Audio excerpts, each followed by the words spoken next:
Hello everyone, আমি তোমাদের সুনন্দা। সন্ধেবেলার টিফিনে কি বানানো চাই ভাবতে ভাবতেই না অনেকটা সময় পার করে ফেলি। এইদিকে কি বানাবো সেটাও বুঝতে পারি না, আবার খাওয়ার ইচ্ছেটাও দ্রুত বেড়ে যায়।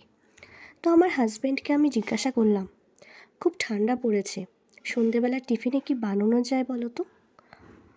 ও বলে, তোমার যা ইচ্ছে তাই বানাও। তা আমি ওকে বললাম, ম্যাগি খাবে? অনেক দিন খাওয়া হয়নি। তো সে বলে, হ্যাঁ খাওয়া যেতেই পারে, তবে পাহাড়ি স্টাইলে বানালে ভালো হয়। তা আমি বললাম, ঠিক আছে, চেষ্টা করি। কখনো আমি বানাইনি, তবে চেষ্টা করছি। ওর কথা মতোই চললাম রান্নাঘরে।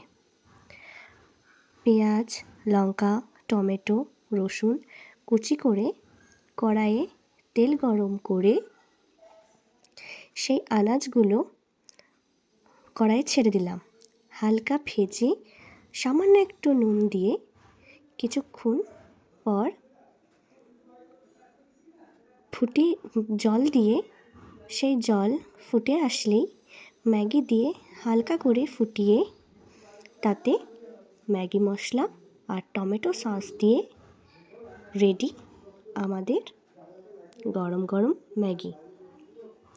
আমি জানি না পাহাড়ে কীরকম স্টাইলে ম্যাগি বানায়, আমি আমার স্টাইলেই বানালাম। তো কেমন হয়েছে অবশ্যই জানিও। আর তোমরাও একবার বাড়িতে এরকমভাবে রান্না করে দেখতে পারো। অসম্ভব সুন্দর হয়েছিল খেতে। কই গো সব ম্যাগি প্রেমীরা, চলবে নাকি?